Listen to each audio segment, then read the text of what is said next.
Hey guys, Christoph here for another Illustrious video and another deck build.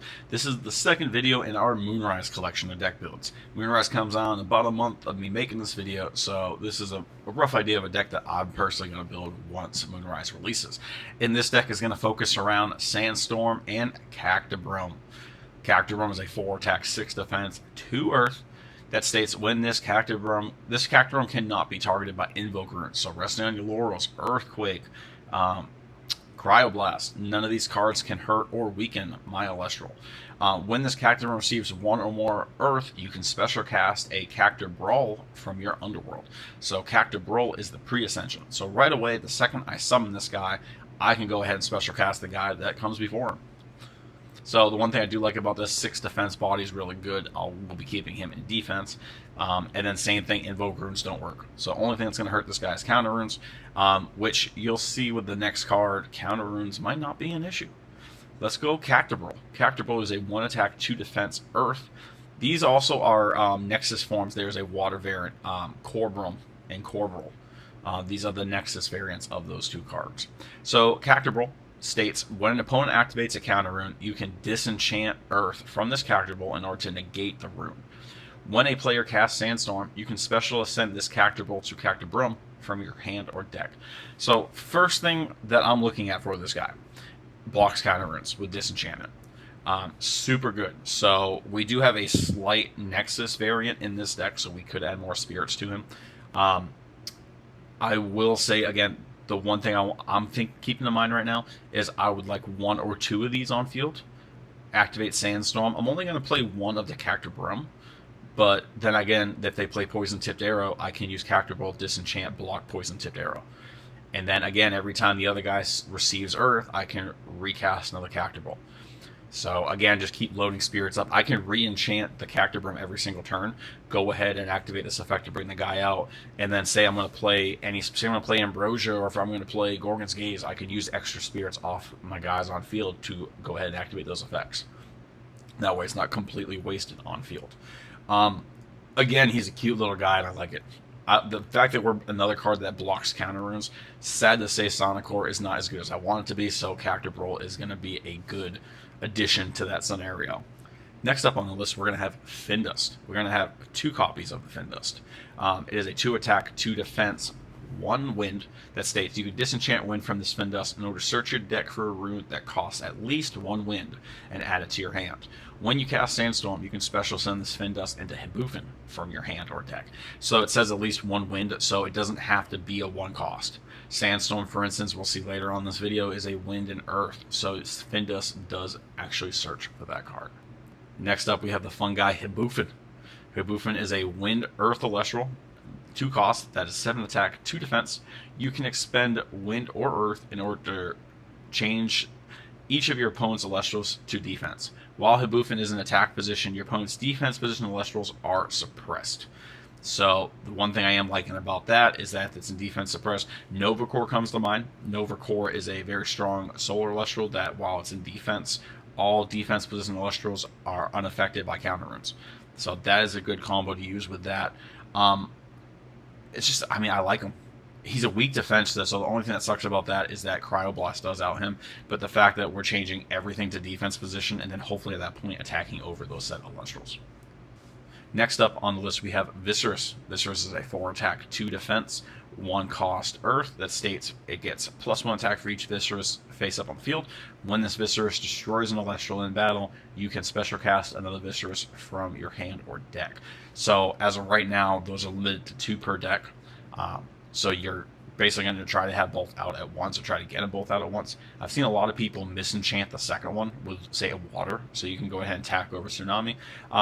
That's neither here nor there. That's up to you and whatever you're playing up against. If you're playing against a water deck, obviously that sounds like a really good idea. But Viscerus in general, making itself a 5, if they're both on field, they're both 6 attacks. So definitely have some strong bodies on there. Paired up with Hibufen, switching on my opponent's Celestials to defense, having a 7 attack and 2 6 attacks would feel great and asserting dominance in that match. Next up, we're going to have 3 Moss Stations. Moss Station is the Nexus form of Moss Station. It is a water card. But Molestation is a 4 attack, 1 defense, 1 cost Earth. That states for each Earth enchanting it, it gets +2 attack. So by itself, it's already at a 6 attack. When it destroys an Celestial in battle, or when it attacks, I believe it is, you have to change the defense at the end phase. So a card that you need protecting when you attack with it, or on the flip side, a big body on board that's going to make your opponent second guess with attacking it.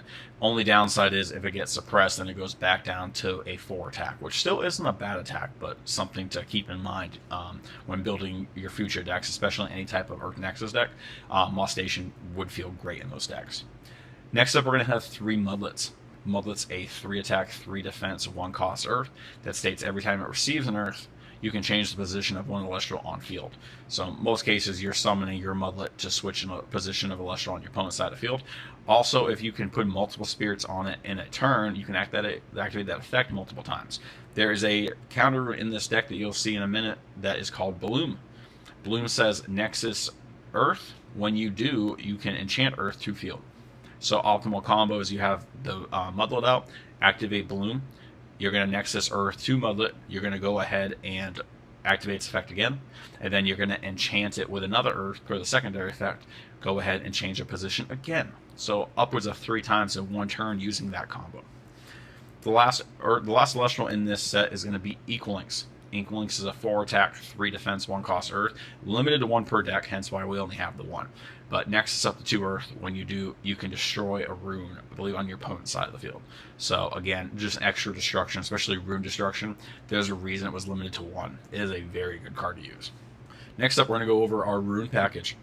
Typical with my decks, we have 3 Ambrosia, 3 PTA, 3 Gorgons. Those are almost staples in every single deck that I make. Next up, 2 Altar Stars. So again, we're going to go ahead and add some Nexus to this deck. If we can get extra spirits on the Cactibril, that way we can block counter runes. If we can go ahead and put more on Mudlet, change battle positions. If I only have 1 Celestial on field and it's got a higher defense, use Altar to change my own Celestial to defense. Or my opponent's high strong attacker, whatever I got to do. Overall, it's just a really good card to have in a Nexus deck. Next up for runes, we have 3 copies of Sandstorm. Sandstorm is a 1 wind, 1 earth, so it costs you 2. But for each Celestial that is not Earth Enchanted, return it to the owner's hand if it's in defense position. So before I can even continue with that, good combo piece with Mudlet. Go ahead and play Mudlet, change, say they have Pantera out. I always love using Pantera as an example. Pantera's in, switch it to defense, now I play Sandstorm, send it back to my opponent's hand. Secondary effect, otherwise change it to defense position. So if it's an attack position, Sandstorm will turn them all to defense, or if they're already in defense, send it back to the opponent's hand. Until the end phase, those Celestials cannot change battle positions. So whoever did get turned to defense because of Sandstorm, they're stuck. Again, it's a card that's only used on my turn. But again, if they're used on me, I can't do anything about it. So again, you want to play smart with this card. If you're going to play Sandstorm, make sure the only Celestials on your field are Earth Enchanted or don't have any Celestials on the field at all, because that effect will also hurt you. Next up, we're going to have 3 copies of Tsunami. 1 cost water counter rune that states put all Celestials in defense that aren't water enchanted. So again, a good combo to have. My opponent's going to have 2 or 3 Celestials on field. Up to 4, they're going to go ahead and attack me. I'll play Tsunami. Start of my turn, I can hit Sandstorm, send all those cards back to their hand. They have to start completely over, and I hopefully have an open field and just can guard attacking my opponent. 1 Demeter. Demeter is limited to 1. Again, it's one of the top 2 divine runes in this entire game. You can add up to 4 spirits on it when you cast, and then disenchant 1 from Demeter to power up one of your Celestials by 3 attack, 3 defense. Very good card, again, to try to attack over something. Hopefully my opponent doesn't have Tsunami, or flip side, I can water enchant one of my Celestials to hope to do that combo as well. Also a good Nexus bank for Altar Stars, Bloom, or even my Equalinks to go ahead and start popping the back row. With the Demeter, I also have 2 copies of Scythe of Demeter. Scythe of Demeter powers up my Celestial by 2 attack and 3 defense. So say I use it on Hibufin, it'll protect it from Cryoblast. Also, when it destroys an Celestial in battle, then I get to heal 1 Earth. If Demeter's on field, I get to heal 2 Earth. So, in my opinion, one of the best equipments in the game. And then also the extra healing factor just feels great, and protecting my Celestial from Cryoblast. And the last rune in the main deck is going to be Bloom. We already talked about Bloom, but it is a counter rune 1-cost Earth. It says Nexus Earth, and when you do, you can enchant Earth to something on the field. So again, I use Mudlet as an example. This is a really good combo to use. You can use the Spirit off Mudlet for activation of Bloom. Nexus Earth onto that Mudlet, activate Mudlet's effect, and also it doesn't leave the field since you use that Spirit. Next up, you can enchant Earth to it again by the secondary effect. Go ahead and switch another battle position. Every time it receives a Earth Spirit, you're going to change battle positions, easily take over the entire match. You kind of want to wait to use that to the opportune moment. You don't want to use that on the start of your opponent's turn, because then again they can change those positions back. Wait until you hit battle phase, then go ahead, Bloom, Bloom, Bloom. And then also too, if they're going to go ahead and attack into your defense position while stationed, you can also use Bloom that way. Go ahead and enchant the Mudlet, switch your guy to attack, and then exit. You're going to add an additional Spirit to him, bump him up to an 8, even a 10 attack. Spear package for this deck. 2 water. Again, we have 3 tsunamis, so 2 water is my perfect number for that. We're going to have a total of 5 wind. Again, we're going to have the 2 Fin Dust, you're going to have 2 Hibufins, and a total of 3 Sandstorms. So the wind, we have plenty of wind for those combos. And then also 13 Earth. Again, we're going to have our Ambrosias to heal, but we're also going to go ahead and have the Scythe to hopefully heal us more throughout the match. Next up, we're going to have our side deck. First off, we're going to have 2 copies of Panzer. Panzer is a 3 attack, 3 defense, 1-cost Earth.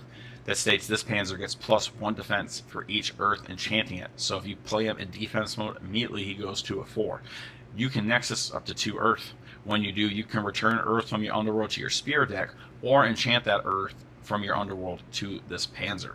So 2 scenarios there. You're either going to Nexus 1 to go ahead and heal, or you're going to go ahead and power your Panzer's defense up even more. Again, just adding extra Nexus bang, even comboing it up with those Mudlets or those Moss Stations. Next up, we do have a 3rd copy of Scythe of Demeter, just in case I feel like we need it.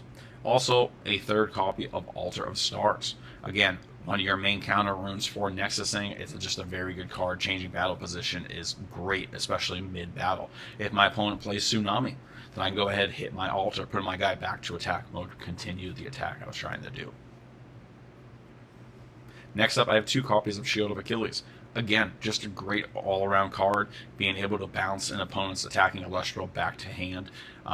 There's the 2 main scenarios you're going to use that is number 1, to protect an Celestial on field if you have a combo you're trying to set up, but then also if they have a big body on field. The newest 2-cost Celestial that I'm trying to use the most is called Gadabolt. It's an 8 attack, so for me, if I'm Gadabolt's attacking me, I'm going to shield that back. Pentair is always something I like to name. Same thing with Chronodile. Chronodile, there's 6 spirits on the field that can't be targeted. They're going to attack with Chronodile. I'm going to shield that right back to their hand.